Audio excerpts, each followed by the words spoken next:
আমি গান গেয়ে কথা বলতে পারি না, আমি দুঃখিত। আমি কিস্সা কাহিনী জানি না। আমি কিস্সা কাহিনী কাকে বলবো? এমন তো নয় যে আমার চোখের সামনের শ্রোতারা সবাই প্রতিদিন কোরআন পড়ে। এমন তো নয় যে আমার সামনের শ্রোতারা প্রতিদিন হাদিস পড়ে। ওরা বিরক্ত, দুটা গান গেয়ে শোনাই, দুটা কিস্সা শোনাই, ওদের একটু ভালো সময় পার হয়। বাস্তবতা তো এমন, শ্রোতারা ওয়াজে বসে, একটু বসে, কোরআন খুলেও দেখে না, পড়তেও জানে না। তাই আমি দুঃখিত, আমি কোনো কিস্সা কাহিনী, ইউসুফ জোলেখার কাহিনী বলতে আসিনি। আমি গান গেয়ে শোনাতে আসিনি। আমি এসেছি দু চারটা কথা বলবো, শুনতে আকৃষ্ট মনে হলে হবে, না হলে নাই। কিন্তু যদি কেউ শিখার ইচ্ছা নিয়ে আসে, সে শিখতে পারবে ইনশাআল্লাহ। এই দুনিয়া তুচ্ছ, জি, R15 তুচ্ছ, আইফোন তুচ্ছ, এগুলো তো এত তুচ্ছ যে এগুলোর কথা আল্লাহ হিসেবেই নিয়ে আসেনি। তিনি বলছেন যে দুনিয়াটাই তুচ্ছ। জি, তিনি বলছেন যে আপনার দাদার 50 বিঘা জমিন ছিল, আর এই এলাকার অমুকের এখন 500 বিঘা জমিন। তিনি বলছেন অমুক কোম্পানি নাকি ঢাকা শহরের অর্ধেক, বিশাল ইন্ডাস্ট্রিয়াল। আপনি বলছেন, আর আল্লাহ বলছে যে ধুর বোকা, তো বাংলাদেশ এত হাজার বর্গ কিলোমিটার, এই পুরো পৃথিবীটা কেমন? আল্লাহ আপনাকে বলছে যে আউযু বিল্লাহি মিনাশ শাইতানির রাজীম, ওয়ামা উতীতুম মিন শাইইন ফামাতাউল হায়াতিদ দুনিয়া ওয়া জিনাতুহা ওয়ামা ইনদাল্লাহি খায়রুন ওয়া আবকা আফালা তা'কিলুন। আর তোমাদেরকে যা কিছু দেওয়া হয়েছে, তুমি বলতে কি আপনি উম্মতে মুহাম্মদ নাকি আদম আলাইহিস সালাম থেকে? তুমি বলতে কি আপনি নাকি আদম আলাইহিস সালাম থেকে? এই দুনিয়াটাকে শুধু আপনার জন্য আলাদা দুনিয়া নাকি আদম আলাইহিস সালাম থেকে? নাকি আদম আলাইহিস সালামেরও আগের? আদম আলাইহিস সালামেরও আগের এই দুনিয়া। দুনিয়া মানে আপনি না তো, আপনি দিয়ে দুনিয়া শেষ হয়ে যাবে না। আপনার আগে অনেকে আসছে, আপনার পরে অনেকে আসবে ইনশাআল্লাহ। এই সবাইকে কাউন্ট করে বলছে যে আর তোমাদেরকে যা কিছু দেওয়া হয়েছে তা তো দুনিয়ার জীবনের ভোগ শোভা মাত্র। এই যে লাইট দুটাকে বাঁকা করে লাগাইছে কেন বলেন তো? শোভা, কিছুক্ষণ পরে খুলে ফেলবে। Right or wrong? আমি ভুল বলছি না ঠিক বলছি? এই লাইট গুলোকে বাঁকা করে কেন লাগাইছে? সুন্দরের জন্য। এটা এভাবে দুটো ফুল কেন লাগাইছে? এখান থেকে আমরা চলে যাওয়ার পরে এটা এখানে থাকবে। আল্লাহ বলছে পুরো দুনিয়া, এই সাগর, মাটি, পাহাড়, পর্বত, তুমি যেখানে থাকো, তুমি যেখানে থাকো না, তুমি যাচ্ছেন না, এই সবগুলো কি শোভা মাত্র। কি মাত্র? মানে এই লাইট দুটো বাঁকা করে লাগানোর মতো সাজ সজ্জা। ওয়ামা ইনদাল্লাহি খায়র, আর যা আল্লাহর কাছে আছে, আর যা আল্লাহর কাছে আছে, খায়র, তা উত্তম ও স্থায়ী, তা উত্তম ও স্থায়ী। তোমরা কি অনুধাবন করো না? আপনারা কি ভাবেন না? আমি আসতেছি আমার কথা ইনশাআল্লাহ। আমি আরো একটা আয়াত পড়বো। আউযু বিল্লাহি মিনাশ শাইতানির রাজীম। ওয়ামাল হায়াতুদ দুনিয়া ইল্লা লাইবুন ওয়া লাহুন ওয়ালাদ-দারুল আখিরাতু খায়রুল লিল্লাযীনা ইয়াত্তাকুন আফালা তা'কিলুন। আর দুনিয়ার জীবন তো খেল তামাশা মাত্র, খেল তামাশা ছাড়া কিছুই না।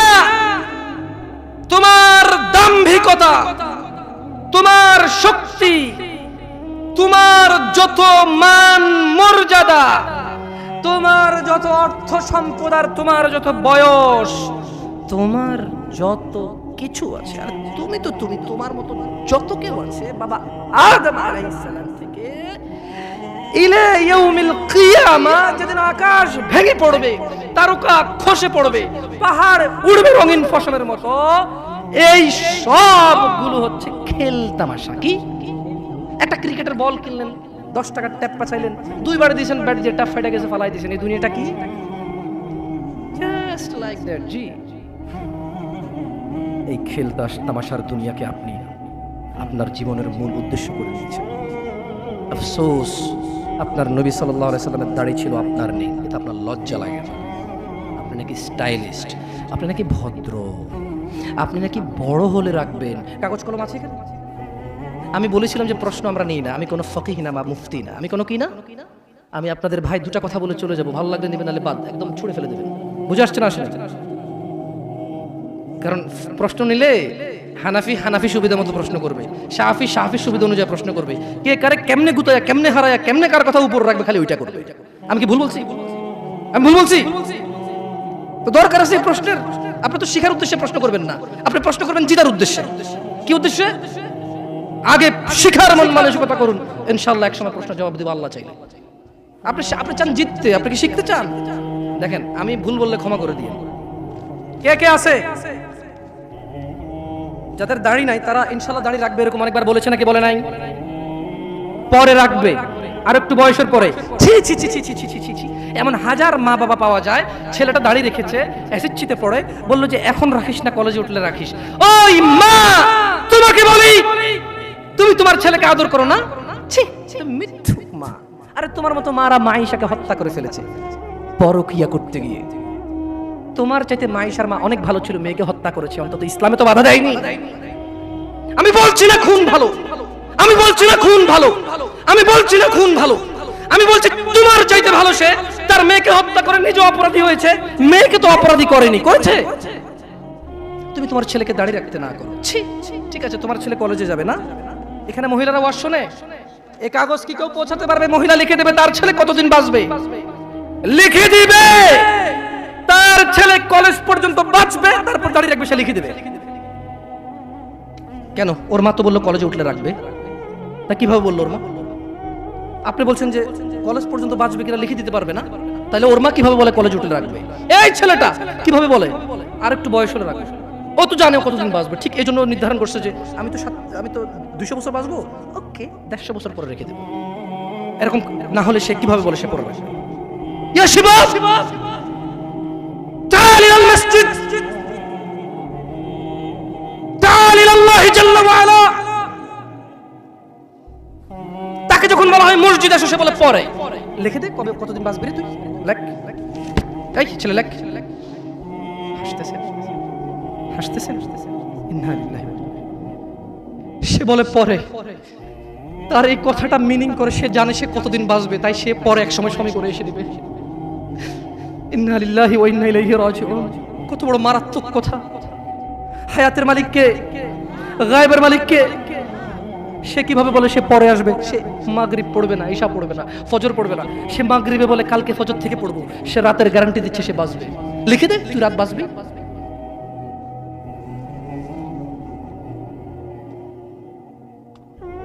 আল্লাহ ক্ষমা করুক এরকম মাদের যারা তাদের ছেলেকে দাঁড়িয়ে রাখতে দেয় না। আল্লাহ ক্ষমা করুক এরকম যুবকদের যারা বলে বড় হলে রাখ দাঁড়িয়ে। আল্লাহ ক্ষমা করুক এরকম মুসলমানকে যে নিজেকে মুসলমান মনে করে, নামাজের দিকে ডাকলে বলে পরে আসবো। শুনেন, দুনিয়া তুচ্ছ। দুনিয়া কি? জামশেদ মজুমদার বলেছে না, দুনিয়া তুচ্ছ। জামশেদ মজুমদার বলেছে? কে বলেছে? কে? আল্লাহ জাল্লা ওয়া আলা, রব্বুস সামাওয়াতি ওয়াল আরদ, যিনি জমিন এবং আকাশের মালিক, তিনি বলেছে দুনিয়া তুচ্ছ, খেল তামাশার বস্তু। আর আল্লাহর কাছে যা আছে তা উত্তম, তা স্থায়ী। অনুধাবন করবে না তোমরা, অনুধাবন করবে না। শুনুন, সূরা মাআরিজ 29 পারা সূরা। আমি দুঃখিত, আপনাদের মনে হয় লেট হচ্ছে, অনেক কষ্ট হচ্ছে না? আমি ক্ষমা চেয়ে নিচ্ছি। আসলে এত রাত পর্যন্ত মাহফিল করে মানুষকে কষ্ট দেওয়া এগুলো। আমরাও দুঃখিত, অনেক দূর থেকে আসার কারণে আমরাই লেটে এসে পৌঁছেছি, নাহলে হয়তো আপনাদেরকে আরো জলদি কথা বলতে পারতাম। আপনারা ক্ষমা করে দিন আমাকে। আমার মতো একটা ছোট্ট ছেলেকে শোনার জন্য আপনারা মুরব্বীরা বসে আছেন। আল্লাহ আপনাদের সবার গুনাহ ক্ষমা করুন। আল্লাহ বক্তার ভুল ত্রুটি থেকে শ্রোতাকে আশ্রয় দান করুন। আল্লাহ শ্রোতা এবং বক্তার দূরত্বতা দূর করে দিন। আল্লাহ শ্রোতাকে বক্তার কথা বুঝে শুনে মানার তৌফিক দান করুন। আল্লাহ বক্তার কথা থেকে বক্তাকে উপকৃত করে শ্রোতাকে উপকৃত করুন। আমি একটু সূরা মাআরিজ পড়ে শোনাবো। এরপরে সূরা মাআরিজ পড়া শেষে আমি দুনিয়ার অনেক কথা আছে এখানে, সূরা মাআরিজে। আমি শুধু তরজুমা পড়বো, তাফসির পড়বো না। এবং এই সূরাটা পড়ার পরে আমি একটু পরীক্ষা করবো আপনারা কে কি বুঝতে পারছেন। যদি আপনারা বুঝতে পারেন তাহলে গ্যারান্টি আপনার বাসায় যে কোরআন আছে ওইটা পড়লে আপনিও একদিন এখানে এসে কথা বলতে পারবেন ইনশাআল্লাহ। আপনি চাষি অসুবিধা নেই, ভ্যান ড্রাইভার অসুবিধা নেই, স্কুলের শিক্ষক কখনো আলিফ বাতা পড়েননি, নো প্রবলেম ইনশাআল্লাহ। আমি একটা সূরা পড়বো আরবিতে, এরপর এটার বাংলা অর্থ পড়বো, দেখি আপনারা কিছু বোঝেন কিনা। ওকে? সাআলা সাইলুম বিআযাবিন ওয়াকি', এক ব্যক্তি চাইল সংঘটিত হোক, ঘটে যাক, হয়ে যাক শাস্তি, যা অবধারিত, যা আসবেই আসবে। লিল কাফিরিনা লাইসা লাহু দাফি', কাফেরদের জন্য, কাফেরদের জন্য, কাফেরদের জন্য এটাকে ঠেকানোর, এটাকে আটকানোর কেউ নেই। তাহলে এক ব্যক্তি চাইলো এসে পড়ুক ওই শাস্তি যেটা আসবেই আসবে, আর যেটা আসলে কাফেরদেরকে বাঁচানোর কোনো পথই কি নেই, এটা এক ব্যক্তি চাইলো। আল্লাহ বলছেন যে মিনাল্লাহি যিল মাআরিজ, এটা আসবে, এটা আল্লাহর কাছে যিনি ঊর্ধ্বরোহণের সোপন সমূহের অধিকারী, এটা আসবে আল্লাহর কাছ থেকে যিনি আকাশের উপর থাকে, যিনি মর্যাদাবান, যিনি বড়, যিনি মহৎ, ওনার কাছ থেকে এটা আসবেই আসবে। তা'রুজুল মালাইকাতু ওয়ার রূহু ইলাইহি ফি ইয়াউমিন কানা মিকদারুহু 50000 সানা। খেয়াল করবেন, ফেরেশতা এবং মানুষের আত্মা বা রূহ মরে গেলে যেটা বের হয়ে যায়, যেটা বের হয়ে গেলে আপনাকে মানুষ লাশ বলবে, মৃত বলবে, কোনো কাজেরই না, আপনি সবার পায়ের নিচে। আপনি কোথায়? আপনি মরে গেলে কবর দেওয়ার পরে কি দিয়ে মাটি চটে? অপমান করে, তার মানে পা দিয়ে ছোটা অপমান না, এটা আল্লাহর দেওয়া বিধান, এটাই সম্মান, এটাই তখন কি, তখন এটাই সম্মান। কারণ আপনি তো মরে গেছেন, আপনি তো মরে গেছেন, আপনি তো নিজের কবরে নিজে যেতে পারবেন না, আপনার জন্য লোক লাগবে, এটাই আল্লাহর পক্ষ থেকে আপনার জন্য সম্মান। আপনি বলছেন অমুক তাবিজ দেয়, তুমুক পানি পড়া দেয়, তুমুকের দরবারে এই পাওয়া যায় সেই পাওয়া যায়। আরে অমুক তুমুক যখন মারা গিয়েছিল নিজের কবরে নিজে যেতে পারেনি, আপনাকে কি দেবে? ইন্না লিল্লাহি ওয়া ইন্না ইলাইহি রাজিউন। আল্লাহর সাথে এত বড় অন্যায়, এত বড় গাদ্দারি করবেন না, এত বড় অন্যায় কথা কখনো বলবেন না। কেউ কিছু দিতে পারে না, কে দিতে পারে? বাস আল্লাহ। এই দেশের এমপির কাছে যেতে পিএস লাগে, আল্লাহর কাছে যেতে কোনো কিছু লাগে না, শুধু সৎ আমাল লাগে। কি লাগে? সৎ কর্ম লাগে, কোনো মানুষ লাগে না। আল্লাহ কাউকে ঠেকা দিয়ে রাখেনি, আল্লাহ কারো কাছে ঠিকাদারে দিয়ে রাখেনি যে তুমি মাধ্যম ছাড়া আমার কাছে কেউ আসতে পারবে না। আল্লাহ মানুষের এইখান চাইতে কাছে, আল্লাহ মানুষের কি এই গলার যে পশমটা, এটার চাইতে আল্লাহ কাছে মানুষের। বুঝে আসছে না আসলে? আচ্ছা যাই হোক, তো আল্লাহ বলছেন যে ফেরেশতা এবং রূহ আল্লাহর দিকে উপরের দিকে ওঠে এমন একদিনে যার পরিমাণ 50,000 বছর। একদিনের পরিমাণ কত বছর? যারা বলে যে আরে একটু গুনাহ করে আলো, হালকা একটু জইলা তো জান্নাতে যাবোই মুসলমান, একদিন যদি 50,000 বছর হয়, আধা দিন জ্বললে কয় হাজার বছর? দেখি তোর কত বড় ক্ষমতা, গ্যাস লাইট জ্বালা 3 মিনিট জল, দেখি কি লাগে। মিয়া ইসলামের সিনেমা মনে করছো না? সিনেমা মনে করছো? ইসলাম সিনেমা না। ইন্না কাউলুল্লাহি হক, আল্লাহর কথা সত্য না মিথ্যা? আল্লাহর কথা সত্য না মিথ্যা? আল্লাহ বলেছে একদিনের সমান কত বছর? পৃথিবীর কয় বছর? জি না, এগুলোর ভুল পৃথিবীর কসমিন কালে কেউ ধরতে পারবে না। আপনি আস্থা রাখেন আমার কথার প্রতি, কারণ এগুলো কোনো তাফসির না, এগুলো ডাইরেক্ট আই মানি আমি, ইউ মানি তুমি, ইট মানি খাও, গো মানি যাও, কাম মানি আসো, এরকম তরজুমা। এটা কি অনুবাদ, এটা কি ব্যাখ্যা না, এটার ভুল বের করতে পারবে না কেউ ইনশাআল্লাহ। তাহলে এবার আল্লাহ তাআলা নবী সাল্লাল্লাহু আলাইহি সাল্লামকে বলতেছে, কি বলতেছে? ফাসবির, কাজেই ধৈর্য ধারণ করেন। কেমন ধৈর্য? সবরান জামিলা, পরম ধৈর্য ধরেন। ওই যে মুহাম্মদ সাল্লাল্লাহু আলাইহি সাল্লামকে আয়েশা বলল না, আরে এসে যাক সেই আযাব, যদি এরকম কিছু থেকে থাকে আসুক না, দেখি কি আসে। মানুষ কয় না, হ্যাঁ হ্যালো দেখবো তুই কি পারস, আয় আয় আয়, মানে সামনের লোকের আসলে কিছুই মনে করেন। Right right or wrong? আপনি যখন সামনের লোককে তুচ্ছ মনে করেন তখন আপনি কিভাবে বলেন? ওইসে ওইসে চিনি চিনি, বাপ রে বাপ তোদেরকে চিনা আছে, হ্যাঁ তুই কি পারোস আমি জানি। আপনি কি ওরা ভয় পাইছেন নাকি উপহাস করছেন? হ্যাঁ ভয় পাইছেন? তাই জন্য আল্লাহ সুবহানাহু ওয়া তাআলা মুহাম্মদ সাল্লাল্লাহু আলাইহি ওয়াসাল্লামকে বলেছে ফাসবির, ও মুহাম্মদ ধৈর্য ধারণ করেন, সবরান জামিলা, পরম ধৈর্য ধারণ করেন। ইন্নাহুম ইয়ারাউনাহু বাঈদা, তারা ওই দিনকে অনেক দূরে মনে করে, ওয়া নারাহু করিবা, আমি আল্লাহ ওই দিনকে অনেক নিকটে দেখতে পাচ্ছি। ইয়াউমা তাকুনুস সামাউ কালমুল, সেদিন আকাশ হবে গলিত ধাতুর মতো। ও অপেক্ষা করছে না, ও মুহাম্মদ সাল্লাল্লাহু আলাইহি ওয়াসাল্লাম, ও অপেক্ষা করে কখন আসবে কিয়ামতের দিন, কখন আসবে আযাবের দিন, কখন আসবে হিসাবের দিন, কখন আসবে বিচারের দিন। ও অপেক্ষা করে না মুহাম্মদ সাল্লাল্লাহু আলাইহি ওয়াসাল্লাম। ইন্নাহু ইয়ারাউনাহু বাঈদা, ও মুহাম্মদ সে মনে করে যে কিয়ামত অনেক দূরে। ওয়া নারাহু করিবা, আমি আল্লাহ দেখতে পাই এটা অনেক কাছে, অনেক কাছে। তো ওটা আসলে কি হবে? আল্লাহ বলেন ইয়াউমা তাকুনুস সামাউ কালমুল, সেদিন আকাশ হবে গলিত ধাতুর মতো।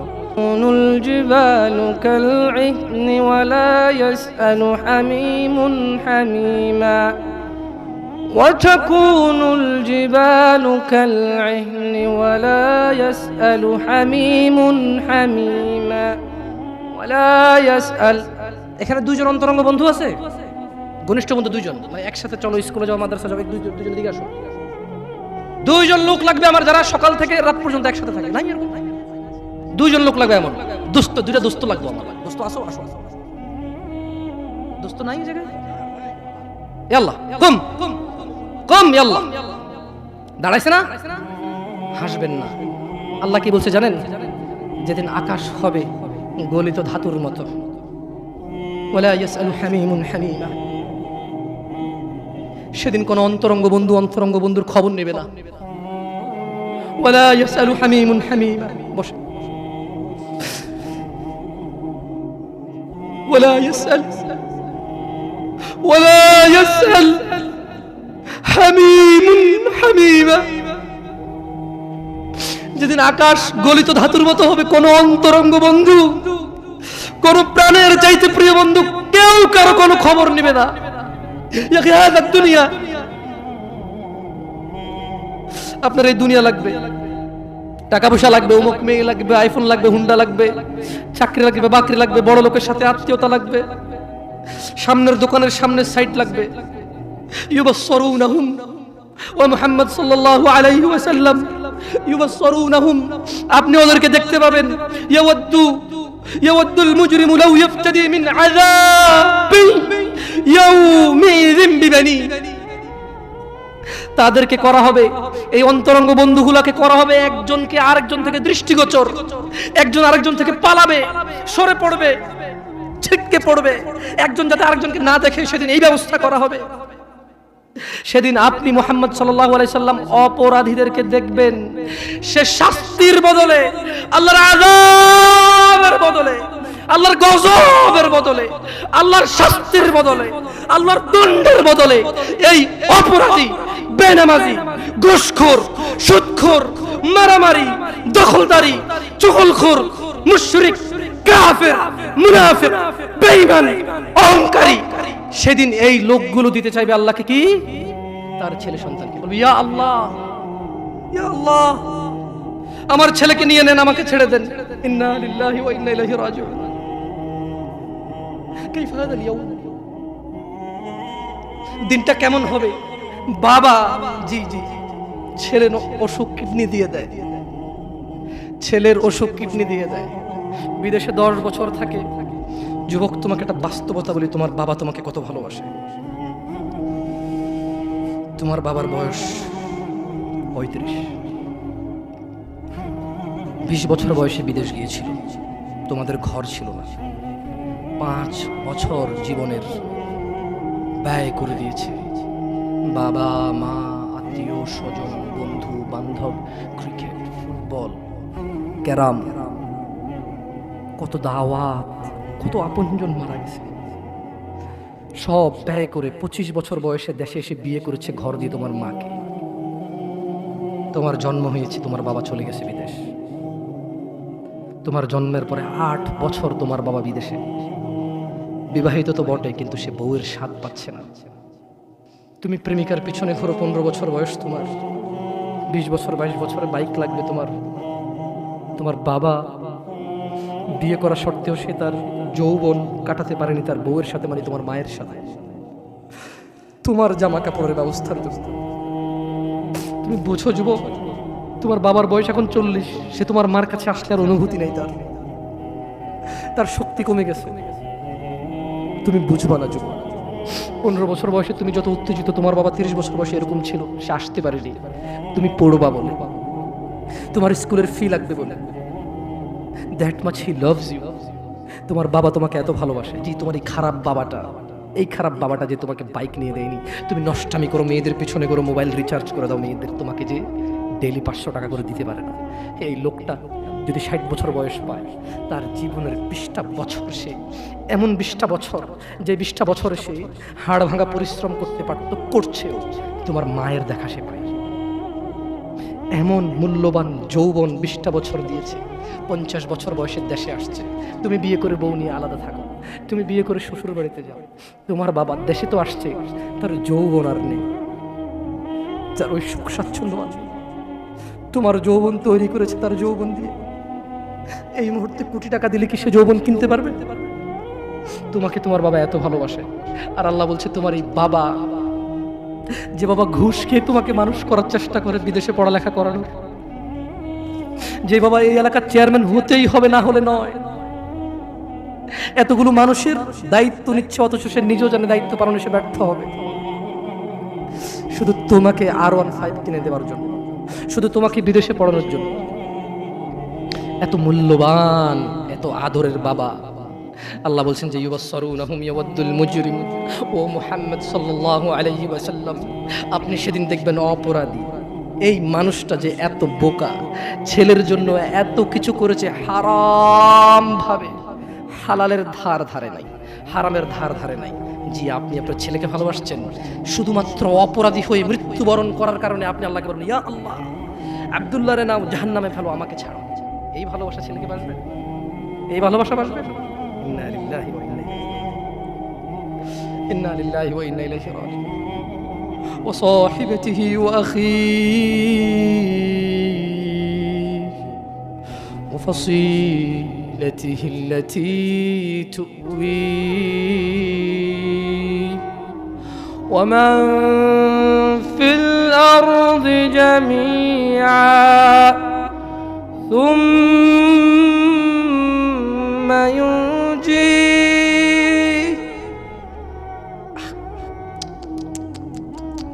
আমার মনে হয় না এই সূরাটা আমি শেষ করতে পারবো। আল্লাহগুলো কি বলছে? আল্লাহ বলছে যেদিন আকাশ রঙিন গলিত ধাতুর মতো হবে, অপরাধী বাঁচতে চায়, বন্ধু বন্ধুর খবর নেবে না, অপরাধী বাঁচতে চাইবে তার অপরাধ থেকে নিজের সন্তানের বদলে, ইয়া আল্লাহ লে সন্তানকে যা খুশি কর, আমারে বাঁচা। এরপর বলবে, ইয়া আল্লাহ ওয়া সাহিবাতিহি ওয়া আখি, আল্লাহ আমার এই সুন্দরী বউর জন্য আমি কত অপরাধ করলাম, আল্লাহ তারে নেও, যা খুশি করো, আমারে ছাড়ো। আমার ভাই অমুক মেয়েকে রেপ করেছে, আমার ভাই অমুকের মাথা ফাটিয়েছে, আমার ভাই জুয়া খেলে, আমার ভাই অন্যায় করে, আমি মেম্বার ছিলাম, চেয়ারম্যান ছিলাম, আমার মেম্বারও ছিলাম না, চেয়ারম্যানও ছিলাম না, দাদার 100 বিঘা জমি ছিল, এলাকার একটা প্রভাবশালী মানুষ, আমার ভাইয়ের অন্যায়কে আমি অন্যায় করিনি, 30,000 টাকায় ওই মেয়ের ইজ্জতকে ঢেকে দিয়েছি। এইরকম আদরের ভাইটাকে বলবে, সাহিবাতিহি ওয়া আখি, ইয়া আল্লাহ বউকে নাও, ভাইকে নাও, ওয়া ফাসিলাতিহি আল্লাতী তুওয়ি, বলবে, ইয়া আল্লাহ আমার বংশ, আমি অন্যায় করলে যারা আমাকে আশ্রয় দিত, ইয়া আল্লাহ আমি হারাম করলে, অন্যায় করলে যারা আমাকে আশ্রয় দিত, ওদের সবাইকে নাও, সবাইকে নাও, আমাকে কি করো, কি করো। এখানে সে ক্ষান্ত হবে না, বলবে, ওয়ামান ফিল আরদি জামিআন সুম্মা ইউনজি, ইয়া আল্লাহ জি, যে 200 বিঘা জমির জন্য ছেলের কাছে মেয়ে দিয়ে দিয়েছেন, মেয়ের ধার্মিকতা ছিল, কিন্তু আপনি বাবা হয়ে পাগল হয়ে গেছেন, 200 বিঘা জমির মালিকের সাথে আত্মীয়তা করবেন, আপনার মেয়ে সুখে থাকবে, ছেলে গাঁজা খায়, নামাজ পড়ে না, দাড়ি চাচা, মদখোর, আপনি প্রভাবশালী মানুষের সাথে আত্মীয়তা করবেন, আপনার মেয়েটা তার জীবনে শুধু ভাত খেলে নাকি সুখী থাকবে, আত্মীয়তা করেছেন 200 বিঘা জমির মালিকের সাথে। ধুর, আল্লাহ বলছে যে ইয়া মুহাম্মদ, ও মুহাম্মদ সাল্লাল্লাহু আলাইহি ওয়াসাল্লাম, ও নবী, আপনি দেখবেন এই লোকটা কি চাইবে সেদিন জানেন? বলবে, ইয়া আল্লাহ ওয়া ফাসিলাতিহি আল্লাতী তুওয়ি ওয়া মান ফিল আরদি জামিআন সুম্মা ইউনজি, ইয়া আল্লাহ এই দুনিয়া দুনিয়ার মধ্যে যত স্বর্ণ হীরা মতি মানিক্য 100 200 500 পুরো পৃথিবী সমান, সব কিছু নাও, শুধু আমাকে আল্লাহ ছেড়ে। সম্ভব? দুনিয়া আল্লাহর কাছে মাসির জানার মতো, কিসের মতো? তো আপনার এই উপহার আল্লাহর কাছে কি? আমি এই জন্য আগে বলেছিলাম, আপনারা আল্লাহর কথা বুঝলে খুব সহজ। দুনিয়া আল্লাহর কাছে মাসির ডানার মতো, আরো তুচ্ছ। তো আপনি যদি পুরো দুনিয়ার শব্দ বলেন যে আল্লাহ এই নাও দুনিয়ার সব, আল্লাহর কাছে এটা কিসের মতো? তো আল্লাহ খুশি হবে এটা? আপনারা কেউ এসে বললো এই নে মশার ডানা আমার সার, লাথি মার বুঝে বেটা বলে মতো সব সহায় ওয়ালা গালাত। ঠিক বলছি না ভুল বলছি?